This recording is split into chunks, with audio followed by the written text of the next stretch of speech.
Bismillahirrahmanirrahim. Assalamualaikum warahmatullahi wabarakatuh.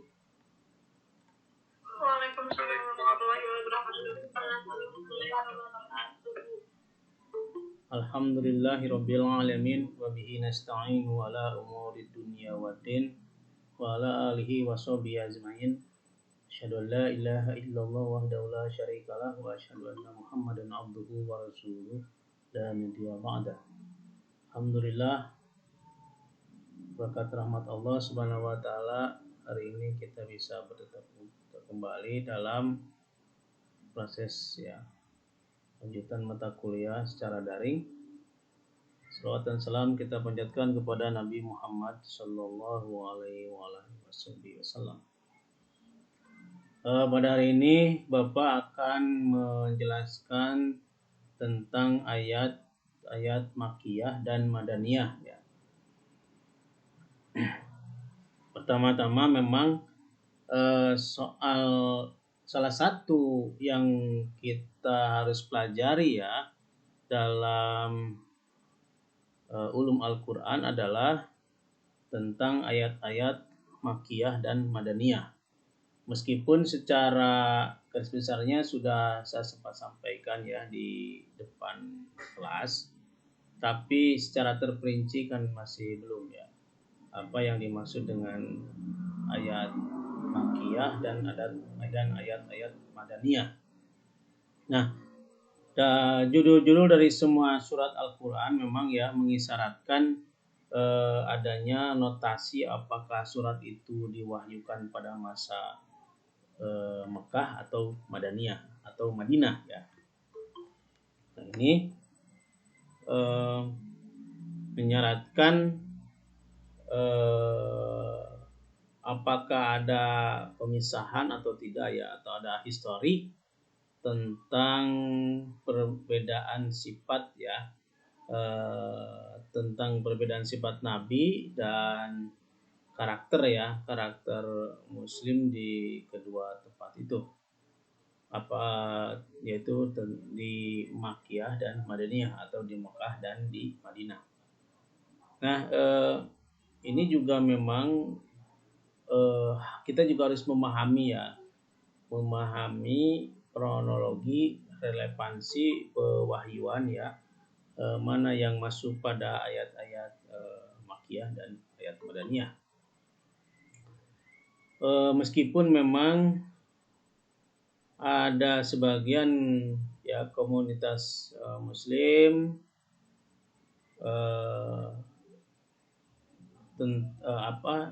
mencabut ya kembali tugas untuk merumuskan kronologi Al-Quran secara utuh ya, sebab barangkali usaha ke arah itu memang dianggap berbahaya karena bisa-bisa wahyu yang abadi ini jika diurai menurut tema-tema tertentu akan mengubah apa yang telah diurutkan Nabi dan komunitas Muslim sebelumnya atau para sahabat. Jadi memang ada ya, selalu ada kekhawatiran jika misalkan disekat-sekat ini ayat Makkiyah atau ayat-ayat Madaniyah. Sebagian para ulama mengkhawatirkan jika itu terlalu disekat-sekat justru juga akan menghilangkan strukturnya kan gitu ya, struktur urutan ya Al-Quran yang seperti yang sudah disampaikan oleh Rasul. Nah, ini salah satunya datang dari Fazlur Rahman ya. Fazlur Rahman itu mengatakan bahwa hanya bisa dipahami dengan tepat dan benar jika dilakukan dalam sesuai dengan kerangka kronologisnya gitu ya, kata Fazlur Rahman itu. Ia juga mengatakan bahwa pemahaman mengenai Quranic System Leben atau framework kronologi Al-Quran itu, pemahaman mengenai Quranik itu tidak bisa dielakkan gitu ya. Meskipun memang tentu saja terdapat usaha-usaha kaum muslimin awal untuk mendalami suatu kronologi surat-surat Al-Quran secara menyeluruh. Nah, ini latar belakangnya ya. Jadi jangan sampai ada sub-sub disiplinnya gitu ya, ada studi-studi kronologi Qurannya. Memang itu juga menjadi keharusan. Nah, meskipun pada umumnya ya para ulama berpendapat bahwa memang Al-Quran itu sebagian besar diturunkan ya dan diwahyukan dalam surat-surat pendek ya. Mereka memahami bahwa sebagian besar dari Al-Quran itu dalam suatu surat ya yang diwahyukan pada masa yang sama. Nah, ini berdasarkan ini para ulama mengklasifikasikan surat-surat itu ya tentu tadi sebagai surat-surat Makkiyah dan Madaniyah. Dan deskripsi ini dimasukkan dalam mukadimah setiap surat dalam salinan-salinan surat yang ada ya saat ini. Nah, selanjutnya apa definisi Makkiyah dan Madaniyah? Dalam para ulama memiliki 4 perspektif ya. Apa itu yang disebut dengan ayat Makkiyah dan Madaniyah? Definisi 4 itu misalkan seperti masa turunnya ayat Al-Quran itu zaman an-nuzul ya, zaman an-nuzul, terus tempat turunnya makanun nuzul dan objek pembicaraannya muhkatab ya. Jadi dan tema pembicaraannya maudhu. Nah, dalam perspektif masa turunnya Al-Quran yaitu zaman an-nuzul itu seperti didefinisikan dua terminologi ya, yaitu al-makkiyah, al-makkiyu ya, yaitu ayat makkiyah manazala qablal hijrati wa in kana bi ghairi Makkah. Jadi definisi pertama yaitu yang disebut dengan ayat-ayat makkiyah ialah ayat-ayat yang turun sebelum Rasulullah hijrah ke Madinah. Kendati pun bukan turun di Mekah gitu ya. Kendati pun bukan turun di Mekah. Wal madaniyu dan ayat-ayat madaniyah mana zala ba'dal hijrati wa in kana bi ghairi Madinah ya, adalah ayat-ayat yang turun sesudah Rasulullah hijrah ke Madinah. Fama nazala ba'dal hijrah ya. Ayat-ayat yang turun setelah peristiwa hijrah walau bi Makkata wa Arafata madiyun ya. Jadi disebut Madaniyah walaupun turun di Mekah atau Arafah. Jadi jelas ya. Ayat-ayat Makkiyah itu batasannya yaitu ayat-ayat yang diturunkan setelah Rasulullah hijrah ke Madinah ya. Nah, kendati pun ayat itu turun di Mekah gitu ya. Sebaliknya yang ayat Madaniyah itu ayat-ayat yang diturunkan sesudah Rasulullah hijrah ke Madinah. Kalau tadi ya Makkiyah itu sebelum Rasulullah hijrah, meskipun ayatnya tidak turun di Makkah gitu ya. Kalau ayat-ayat Madaniyah itu ayat-ayat yang diturunkan sesudah Rasulullah hijrah, meskipun ya ayat itu tidak turun di Madinah. Jadi batasannya yaitu hijrah saja ya, tentang setelah hijrah. Itu saja batasannya. Makkiyah berarti sebelum Rasul hijrah, Madaniyah berarti setelah Rasul hijrah. Maka dengan demikian ya dalam surat An-Nisa ayat 58 di dalamnya memang yang masuk pada surat An-Nisa ini masuk pada kategori Madaniyah itu kendati pun diturunkan di Mekah gitu ya. Tapi dikategorikan Madinah ya, dikategorikan Madaniyah meskipun turun di Mekah ya, tadi surat An-Nisa ayat 58, yaitu pada peristiwa terbukanya kota Mekah ya, Mabtu Mekah atau perjanjian ya Mekah. Nah, begitu pula ada surat Al-Maidah ayat 3 termasuk kategori Madaniyah kendati pun tidak diturunkan di Madinah gitu ya. Masuk kategori Madaniyah kendati pun itu diturunkannya tidak di Madinah atau misalkan di Mekah, karena ayat itu diturunkan pada peristiwa Haji Wada. Nah, yang Maidah ya. Jadi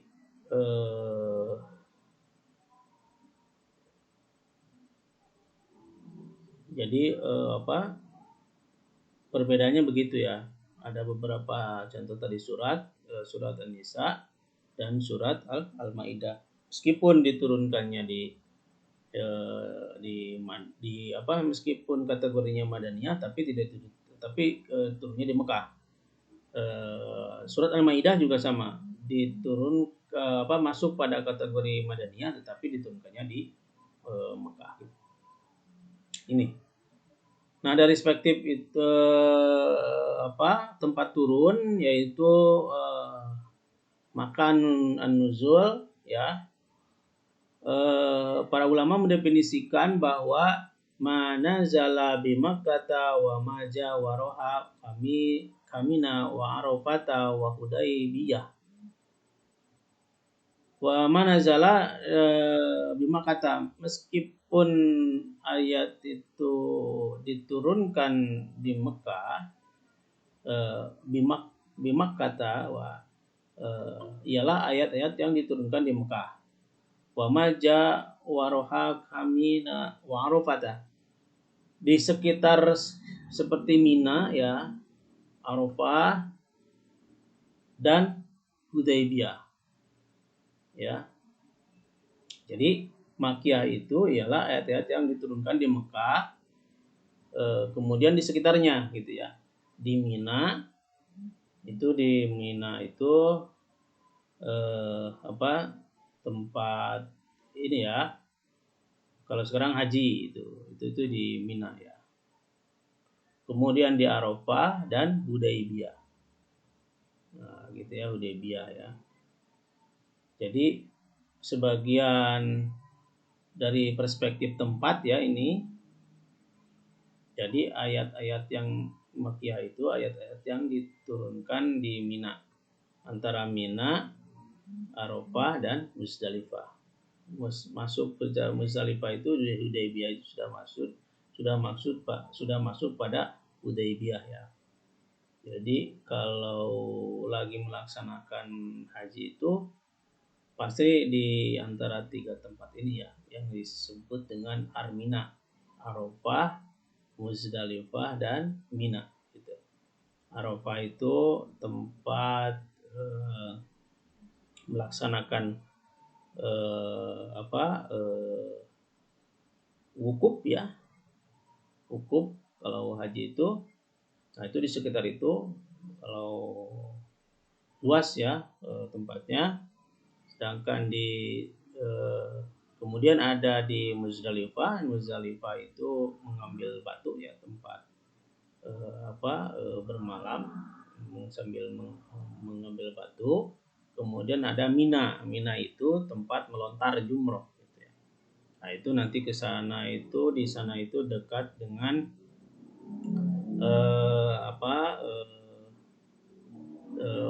masuk lagi nanti ke berdekatan sekali dengan Mekah Masjidil Haram. Jadi dari Mina meskipun agak jauh tapi sudah masuk pada wilayah Masjidil Haram ya, atau di sana itu kalau haji itu yang paling jauh ya, di sekitar Mina. Nah, wal madaniyu, sedangkan ayat-ayat madaniyah itu manazala bil madinati wa maja waroha uhutiu wa kuba'a wa su'a. Jadi ayat-ayat yang diturunkan di Madinah dan sekitarnya seperti Uhud, Kuba dan Su'a. Nah, Uhud ya. Jadi kalau umrah itu pasti wisatanya ke Uhud gitu ya, Jabal Uhud ya. Itu kan ya, ada perang Uhud kan di sana ya. Jadi di sekitar Madinah ada Kuba, ada Masjid Kuba di sana nanti ya. Biasanya yang umrah itu pasti mengunjungi Masjid Kuba ya, dan Sul'a, ini sekitar Madinah ya. Jadi perspektif tempat turunnya Al-Quran itu juga dibatasi ya. Sebagian ulama membatasi tadi kalau Madinah itu antara Mina, Arafah dan Hudaybiyah, sedangkan untuk Madinah itu Uhud, Kuba dan Sula. Nah, maka terdapat ya celah kelemahan dari pendefinisian ini, sebab memang terdapat ayat-ayat tertentu yang diturunkan di Mekah dan di Madinah dan sekitarnya. Misalkan surat At-Taubah ya, ayat 47 42 ya. Ini diturunkan di Tabuk ya. Jadi ayat At-Taubah ini diturunkan di Tabuk. Ayatnya berisi laukana, bismillahirrahmanirrahim, laukana aradun qariban wasafaron fasidan la tabauka walakin bu'adat alaihim sufah ya. Wasai hilufuna billahi walistata'na la kharajna ma'akum yuhlikuna anfusahum wallahu ya'lamu innahum lakadzibun. Jadi kalau yang kamu serukan kepada mereka itu keuntungan yang mudah diperoleh dan perjalanan yang tidak berapa jauh, pastilah mereka mengikutimu. Tetapi tempat yang dituju itu amat jauh terasa oleh mereka. Mereka akan bersumpah dengan nama Allah, jikalau kami sanggup, tentulah kami berangkat bersama-samamu. Mereka membiasakan diri mereka sendiri dan Allah mengetahui bahwa sesungguhnya mereka benar-benar orang-orang yang berdusta. Nah, jadi itu diturunkan di Tabuk ya. Kita tahu bahwa Tabuk itu sangat jauh ya dari Mekah ya. Tabuk ya. Maka itu pun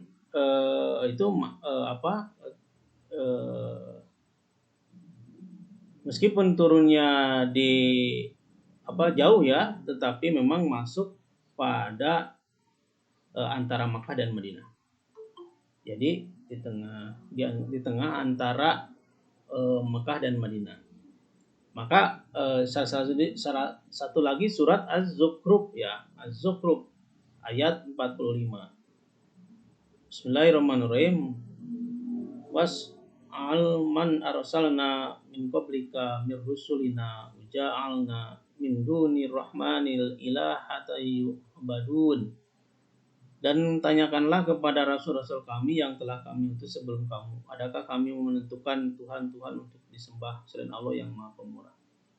Nah, dua ayat ini diturunkan di Tabuk ya, di antara perjalanan Mekah dan Madinah. Nah, kedua ayat tersebut ya, jika melihat definisi keduanya, maka tidak dapat dikategorikan ke dalam Makkiyah dan Madaniyah ya. Tetapi memang tadi perspektifnya adalah meskipun itu bukan di sekitar itu perspektif turunnya, tapi nanti apakah itu masukkan saja ke turunnya, apakah setelah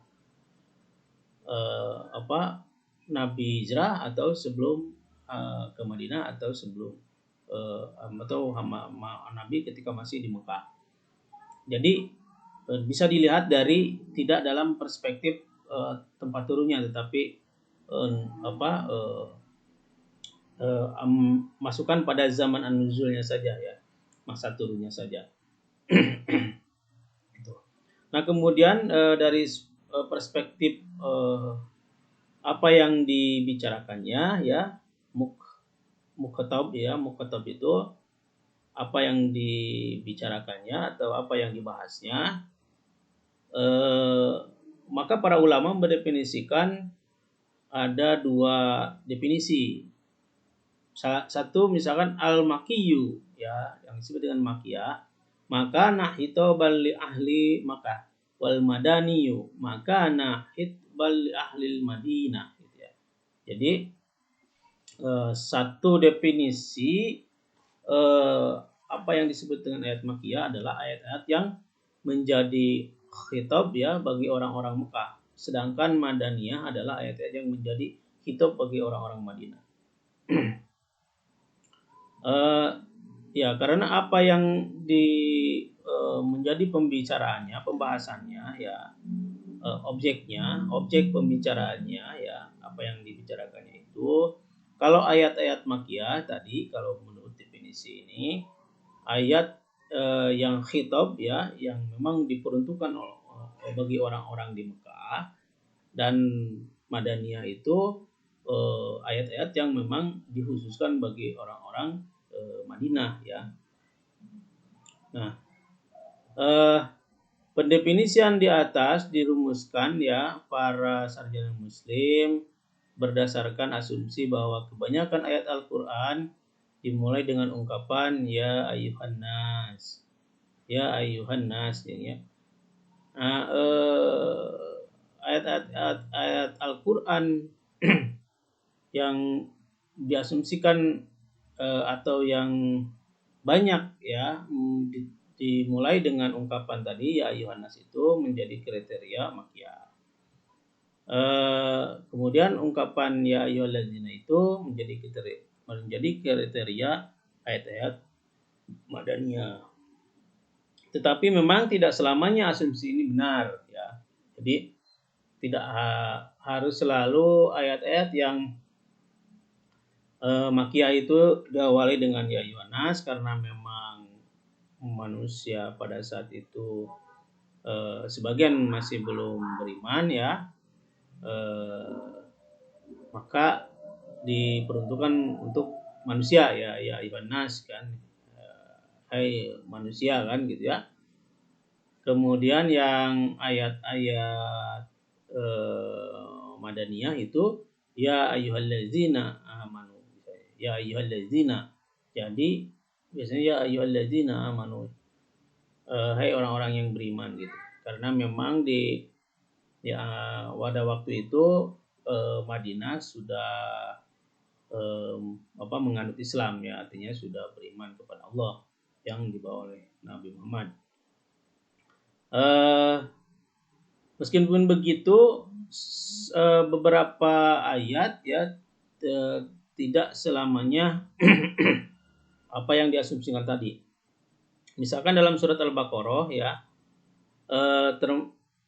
masuknya termasuk kategori madaniyah. Surat Al-Baqarah itu jadi diturunkan setelah Rasul hijrah ya ke Madinah. Padahal memang di dalam surat terdapat salah satu ayat ya dalam surat Al-Baqarah itu yaitu surat ayat ke-21 yang isinya Bismillahirrahmanirrahim, ya ayyuhan nasu ubudu rabbakumul ladzi khalaqakum wal ladzina min qablikum la'allakum tattaqun. Nah, meskipun masuk pada kategori Madinah, tetapi isinya ada termasuk diawali dengan ya ayyuhan nasu ya ayyuhan nas. Ini dalam surat Al-Baqarah ayat 21. Ya, sembahlah Tuhanmu yang telah menciptakanmu dan orang-orang yang sebelummu agar kamu bertakwa. Nah, dalam surat Al-Baqarah ayat 21 ini, meskipun surat Al-Baqarah turun di Madinah, tetapi ada awal ayatnya, yaitu di ayat 21 dengan bacaan ya ayyuhan nas. Kemudian juga ayat Al-Baqarah, surat Al-Baqarah ayat 168 ya. Juga dimulai dengan ya ayyuhan nasu kulu mimma fil ardi halalan thayyiban wa la tattabi'u khutuwati syaiton innahu lakum aduwwum mubin. Ini diawali dengan ya ayyuhan nasu ya. Hai sekalian manusia, makanlah yang halal lagi baik dari apa yang terdapat di bumi, dan janganlah kamu mengikuti langkah-langkah setan, karena sesungguhnya setan itu adalah musuh yang nyata bagimu. Nah, ini dalam surah Al-Baqarah ayat 108 juga sama, diawali dengan ya ayyuhan nas ya. Jadi meskipun itu masuk pada kategori madaniyah, tetapi diawali dengan ya ayyuhan nas ya. Jadi tidak ada masalah. Lagi pula memang banyak ayat Al-Quran yang tidak dimulai dengan dua ungkapan di atas. Artinya ayat-ayat yang masuk pada kategori makiyah itu dan madaniyah juga memang tidak juga diawali dengan ungkapan-ungkapan yang tadi, apakah ya ayyuhan nasu atau ya ayyuhalladzina amanu misalnya gitu ya. Nah, adapun pendefinisian makiyah dan madaniyah dari perspektif ya tema pembicaraan ya, atau lebih dikenal dengan maudhu ya, ini tema pembicaraan. Kalau tadi mukhatab ya objek pembicaraan, kalau maudhu itu tema pembicaraan apa saja. Dalam tema pembicaraan ini kebanyakan memiliki uraian karakteristik ya atau ciri-ciri seperti turunnya Al-Quran ya, masa turunnya Al-Quran. Nah, Subi Soleh ya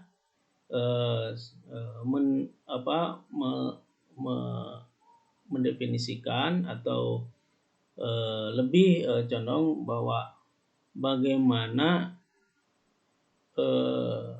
bagian-bagian serupa ya antara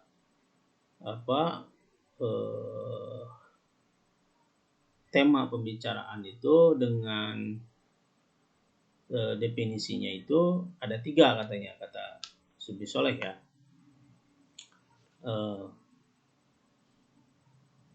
Pada ketiga versi itu terkandung komponen tempat dan orang. Jadi bukan hanya jadi kalau tema ini lebih ke juga melihat bagaimana turunnya, kemudian tempat dan objeknya gitu ya tema ini ya. Subi Soleh mengatakan bahwa seperti dalam surat Al-Mumtahanah ya ayat 60. Al-Mumtahanah bila dilihat dari perspektif tempat turunnya Al-Quran itu, Al-Mumtahanah termasuk madaniyah gitu ya. Ini ya tema ya. Karena diturunkan sesudah peristiwa hijrah Nabi. Akan tetapi dalam perspektif objek pembicaraan, surat Mumtahanah ini termasuk makiyah ya, karena menjadi khitab bagi orang-orang Mekah ya. Jadi meskipun surat Mumtahanah ini turun setelah hijrah, yaitu tentunya masuk pada surat madaniyah, akan tetapi dalam objek pembicaraannya ya, dalam tema pembicaraannya, surat ini masuk pada makiyah karena memang menjadi khitab bagi orang-orang Mekah ya.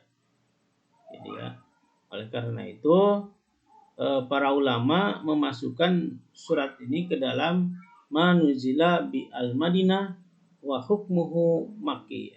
Ayat-ayat yang diturunkan di Madinah, sedangkan hukumnya termasuk ayat-ayat yang diturunkan di Mekah. Nah, jadi hukumnya atau tadi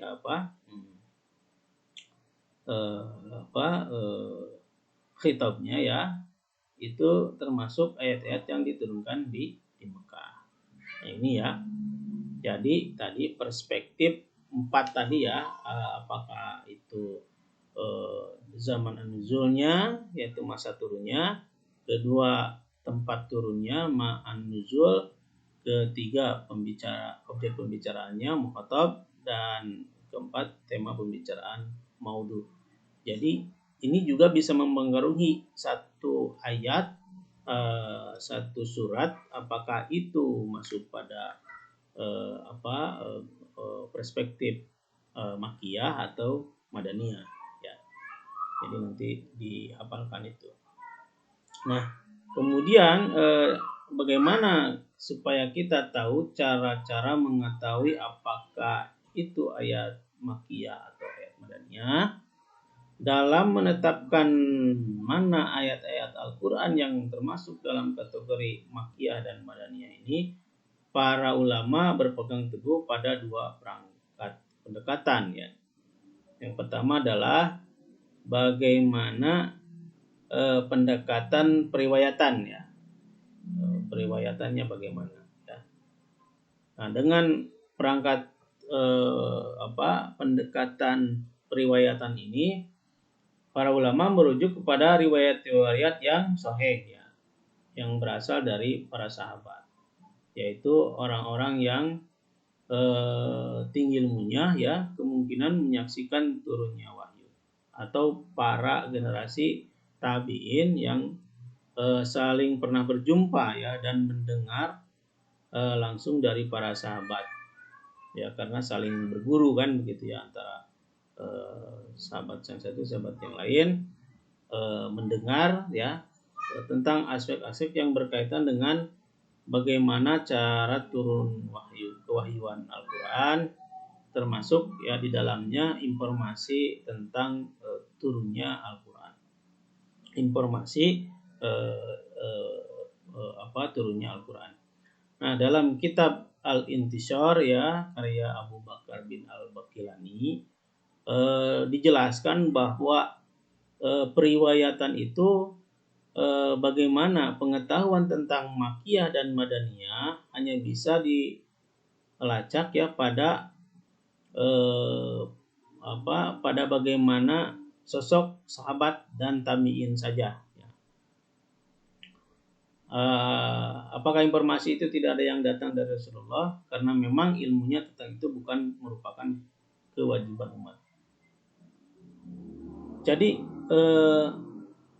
Jadi pada waktu pengkodifikasian ya, bagaimana pengetahuan tentang apakah ini misalkan Makkiyah Madaniyah itu tadi bisa dilacak bagaimana dari profil atau keadaan para sahabat itu ya, sahabat-sahabat tertentu misalkan, dan juga para tabi'in gitu ya. Karena memang tidak ada yang datang dari Rasulullah karena memang ilmunya ya bukan kewajiban, karena tadi Al-Quran itu langsung diterima oleh para sahabat, dan sahabat kembali diceritakan atau disampaikan lagi kepada tabi'in ya. Ya seperti halnya misalkan hadis-hadis Nabi kan, setelah disampaikan kepada para sahabat, maka disusun lagi dalam kodifikasi ya kitab hadis sesuai dengan periwayatnya kan gitu ya. Nah, para ulama telah menghimpun ya informasi dari para sahabat dan tabi'in ini, salah satunya tentang Makkiyah dan Madaniyah dalam kitab-kitab tafsir ya, seperti tafsir Bi Al-Mansur ya, tulisan-tulisan tentang asbabun nuzul, pembahasan ilmu Al-Quran dan jenis-jenis tulisan lainnya. Jadi itu merupakan ayat atau hadis yang langsung diterima oleh para sahabat, kemudian dikodifikasi ya atau disusun ya oleh para sahabat itu sendiri. Maka ini hadisnya seperti apa, Al-Qurannya seperti apa gitu ya. Nah, otoritas para sahabat dan para tabi'in ya, dalam mengetahui informasi kronologis Al-Quran juga dapat dilihat dari pernyataan-pernyataannya atau isi-isinya ya. Nah, dalam satu riwayat Al-Bukhari misalkan Ibnu Mas'ud berkata, "Wallazi la ilaha ghairuhu ma nazalat ayatum min kitabillahi illa wa ana a'lamu fi man nazalat wa aina nazalat walau a'lamu ma kana ahadin a'lama bi kitabillah minni tanaluhul mataya la ataituhu." Jadi kata Al-Bukhari ya dan Ibnu Mas'ud, demi zat yang tidak ada Tuhan selainnya, tidak ada satupun dari kitab Allah yang turun, kecuali aku tahu untuk siapa dan di mana diturunkannya. Seandainya aku tahu tempat orang yang lebih paham dariku tentang kitab Allah, pasti aku akan menjumpainya. Jadi ini adalah salah satu bagaimana keberadaan atau kronologi para sahabat dan tabi'in ini, bagaimana tahu kronologinya Al-Quran ya dari ungkapan-ungkapannya tadi ya. Jadi karena sifat Rasul itu tidak bisa menulis dan tidak membaca tadi ya, jadi perspektif yang diterima oleh para sahabat dan tabi'in itu adalah perspektif ketika diungkapkan Rasul, kemudian diserap oleh para sahabat, ada yang ditulis, ada yang diserap, kemudian itu disesuaikan ya tadi, disesuaikan dengan kronologi atau kondisi para sahabat itu sendiri. Dia mau ditulis, kemudian dia sampaikan lagi kepada tabi'innya, kepada sahabat yang lain, atau mereka ditulis atau dipahami atau ya dihafal gitu ya, kemudian disampaikan kepada para sahabat yang lain. Nah, dalam riwayat lain ya disebut bahwa Ibnu Abbas berkata ketika ditanya oleh Ubay bin Ka'ab mengenai ayat yang diturunkan di Madinah, terdapat 20 surat yang diturunkan di Madinah ya, kata Ibnu Abbas, dan sedangkan jumlah surat sisanya di Mekah. Jadi kalau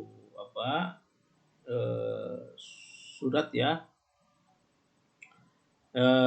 ada 20 surat ya yang diturunkan di Madinah, maka sisanya itu diturunkan di Mekah. Kemudian As-Suyuti menyediakan ya beberapa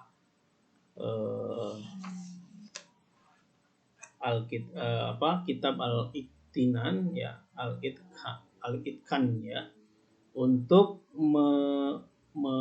menulis atau merekam ya riwayat-riwayat dari sahabat dan tabi'in mengenai perangkat periwayatan dalam mengetahui kronologis Al-Quran. Nah ini lebih terperinci ya sebetulnya dari pendapat As-Suyuti ini, bahwa dia menyusun gitu ya riwayat-riwayat dari sahabat dan tabi'in mengenai periwayatannya ya dalam untuk mengetahui kronologis turunnya Al-Quran. Nah yang kedua, pendekatan apakah itu ayat makkiyah atau madani itu melalui pendekatan analogi atau kias ya.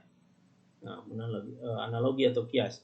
Nah, ketika melakukan kategorisasi apakah itu makkiyah dan madaniyah, para ulama melakukan pendekatan kias karena bertolak dari ciri-ciri apakah spesifik dari kedua kualifikasi itu. Nah, dengan demikian bila ada surat makkiyah ya terdapat sebuah ayat yang memiliki ciri-ciri khusus madaniyah. Ayat ini termasuk kategori ayat madaniyah. Jadi ketika ada surat makkiyah tetapi ada ciri-ciri khusus madaniyah tadi ya, yang ya ayuhan nasu, tetapi masuk pada ciri-ciri ya ayyuhallazina misalkan gitu ya ayyuhallazina amanu, maka itu masuk pada ayat-ayat madaniyah. Nah, tentu saja para ulama ini telah menetapkan judul-judul sentral ya, tema-tema sentral yang ditetapkan pula sebagai ciri-ciri khusus bagi kedua klasifikasi itu.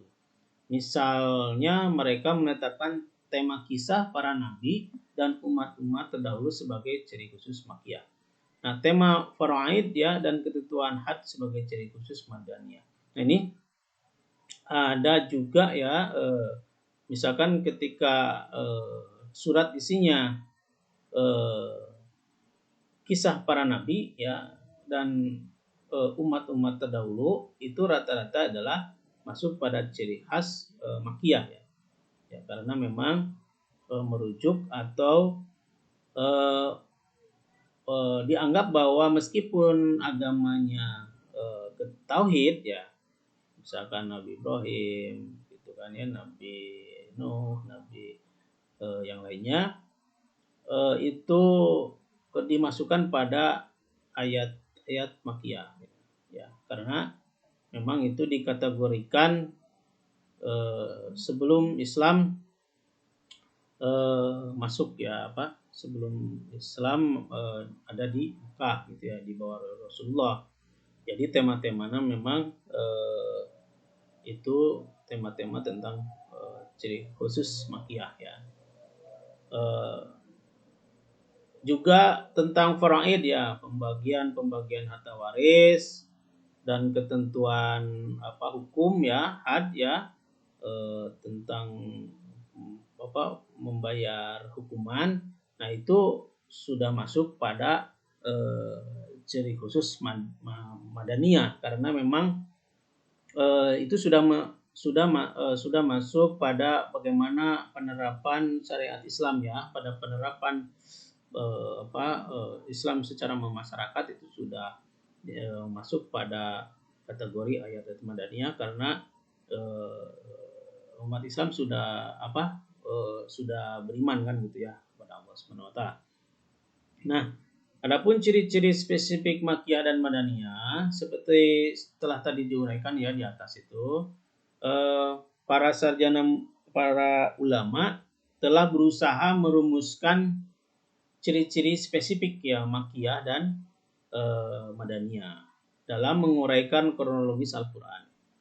Mereka mengajukan ada dua ya pokok dalam menentukan ciri-ciri spesifik makiyah dan madaniyah ini, yaitu misalkan dari tadi dari kias ya, dan bagaimana temanya kan gitu ya, dari segi kias atau analoginya, dan juga temanya. Nah, dari tema kias, para ulama memformulasikan ciri-ciri khusus makiyah dan madaniyah itu, yaitu sebagai diantaranya ayat-ayat makiyah, yaitu yang di dalamnya terdapat ayat sajdah ya.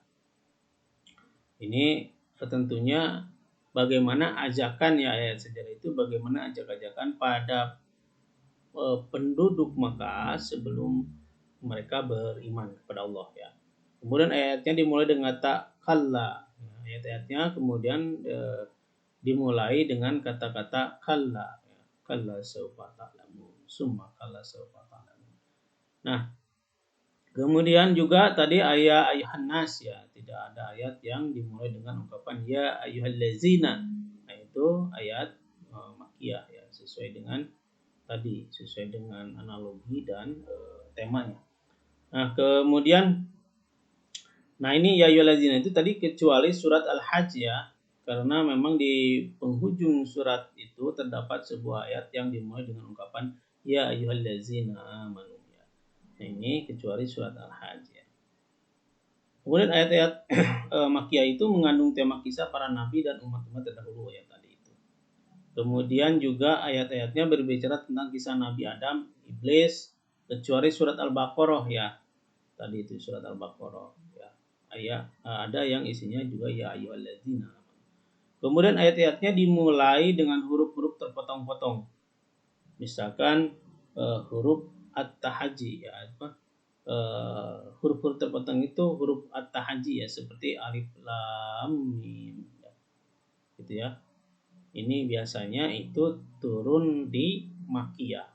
Jadi seperti yang sudah saya sampaikan ya dalam kemarin ayat mutasabih ya, muhkamat dan mutasabih itu seperti alif lam mim itu tidak sembarangan untuk diartikan ya, tetapi memang itu sudah menunjukkan ya nama Allah ya, kekuasaan Allah gitu ya. Ya makanya itu mungkin karena waktu itu penegasan kepada masyarakat di Makkah yang sebagian belum memeluk Islam, menegaskan bahwa ayat itu bahwa Allah ingin menyampaikan bahwa Allah yang maha besar, jadi alif lam mim dan sebagainya. Ya itu meskipun ada dalam surat Al-Baqarah dan surat Al-Imran ada yang juga tidak masuk pada surat-surat Makkiyah, tetapi ada masuk pada surat-surat Madaniyah. Isi dari ayat Makkiyah juga ada beberapa yang menjelaskan tentang ajaran monoteisme ya, ajaran-ajaran yang mengajarkan tentang satu Tuhan ya, tidak banyak Tuhan ya. Kemudian ayat dan suratnya pendek-pendek ya. Itu salah satu juga ayat Makkiyah. Kemudian juga banyak mengandung sumpah. Nah ini juga ciri-ciri spesifik ya dari ayat-ayat Makkiyah. Nah sedangkan ayat ciri-ciri yang spesifik ayat Madaniyah itu tadi mengandung ketentuan tentang faraid dan had ya. Jadi tentang ketentuan tentang warisan dan hukuman, karena memang pada saat itu umat Islam sudah memeluk Islam, kemudian bagaimana menjalankan syariat itu dengan sebaik-baiknya dan sesuai dengan Al-Quran dan As-Sunnah. Maka banyak ketentuan-ketentuan itu karena memang banyak bertanya para sahabat ke Nabi secara langsung, kemudian Nabi menjawab karena mendapat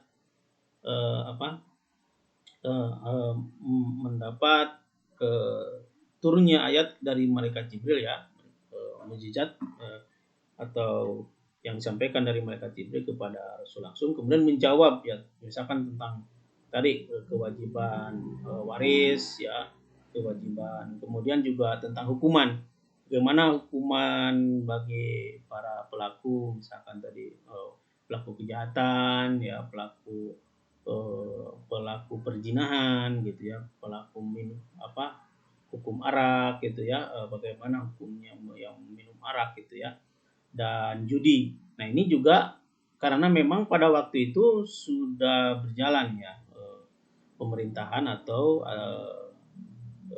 penerapan aturan-aturan di setelah Rasul hijrah ke Madinah. Kemudian isi ciri-ciri spesifik Madaniyah itu adalah mengandung sindiran ya, sindiran terhadap kaum munafik ya, kecuali surat Al-Ankabut ya, ini itu masuk pada Makkiyah. Kemudian mengandung uraian tentang perdebatan ahli kitab ya. Nah ini karena memang sudah ada ya kafir-kafir Quraisy atau pendeta-pendeta ya yang memang juga waktu itu ada di Madinah, bagaimana perdebatan tentang ahli kitab itu ya. Jadi bagaimana ahli kitab itu adalah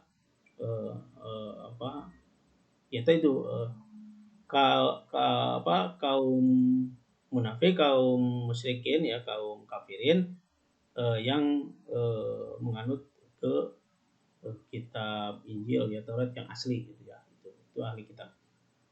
Nah, kemudian juga menjelaskan permasalahan ibadah ya, kebanyakan ada permasalahan ibadah, muamalah gitu ya, jinayah, siasah itu sudah memasuki pada terutama juga fikih ya, ini fikih ya, muamalah, fikih muamalah jinayah dan sebagainya.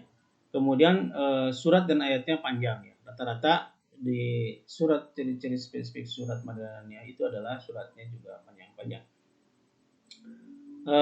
Kemudian ada juga merumuskan dari semua itu apakah yang masuk pada surat Makkiyah menjelaskan ajakan monoteisme tadi, ibadah kepada Allah semata, penetapan risalah kenabian ya, penetapan hari kebangkitan dan pembalasan, uraian tentang kiamat dan perihalnya, neraka dan siksanya, surga dan kenikmatannya, dan mendebat kelompok musyrikin dengan argumentasi rasional dan nakli.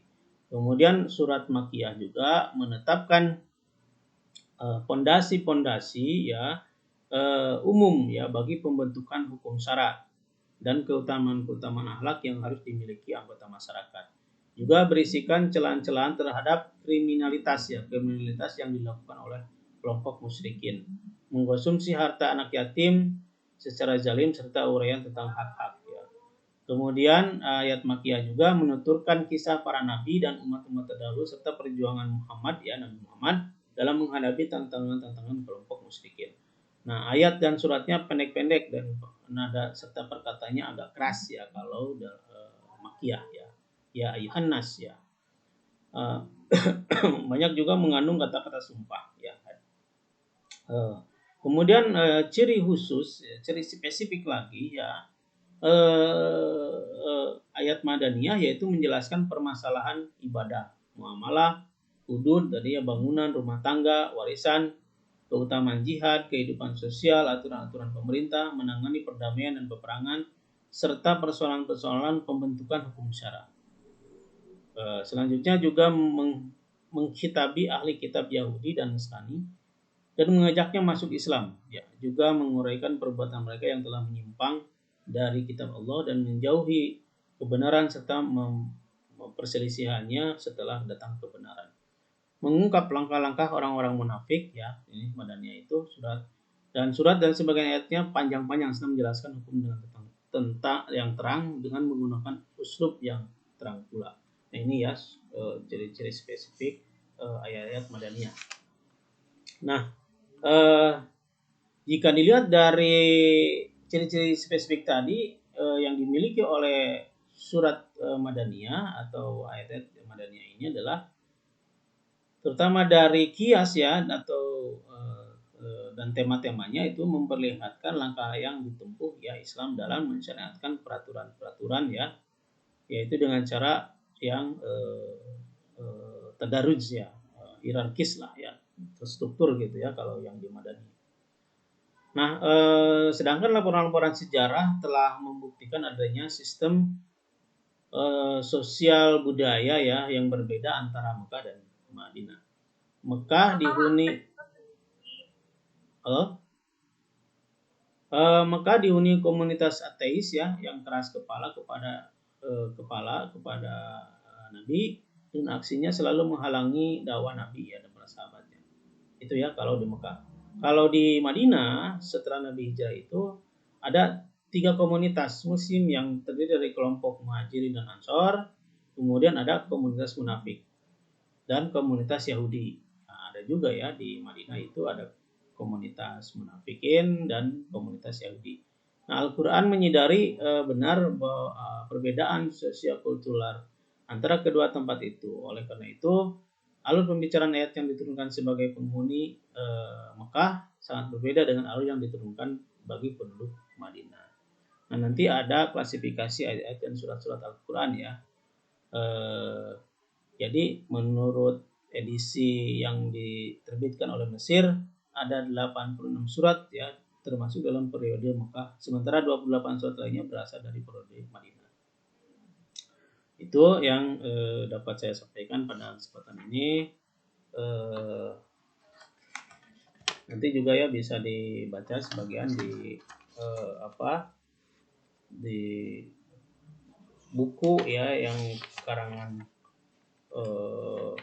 ini Prof. Rosian Anwar ya. Nanti silakan bagi kalian yang ini di fotokopi saja bukunya biar untuk memperdalam materi-materi yang Apa nama bukunya teh, Pak? bukunya Ulum Al-Quran ya. Ini Itu Pak, boleh di-share, Pak. Materinya belum, nanti ya secara terperincinya nanti di share di nanti lewat PPT-nya ya saya sharekan. Ya sama silabusnya Pak ya belum. Oh iya, ya silabusnya itu saya kemarin sudah foto untuk yang dari pertemuan awal sampai pertemuan UTS ya. Untuk UTS itu nanti saya share atau saya sudah share itu di share di grup ya. Jadi itu yang harus dibaca ya nanti ya. Kemudian yang dari UTS ke sana nanti juga saya sharekan ya, karena saya menyesuaikan dengan ini. Ternyata kan sebelum Bapak mengampu mata kuliah ini belum ada yang pernah membuat LPS-nya gitu ya. Nah, saya membuat sendiri LPS-nya versi yang sudah saya sampaikan ya setiap pertemuan. Nanti bakal ada presentasi kelompok tidak Pak? Ya itu nanti setelah UTS ya. Nanti setelah UTS sudah memasuki tugas-tugas terstruktur, tugas-tugas individu dan tugas-tugas terstruktur ya. Ada yang masih ditanyakan? Cukup Bapak. Ya. Ini ada 29 orang ya. Jadi kalau di sini itu saya susah itunya ya. Sebentar.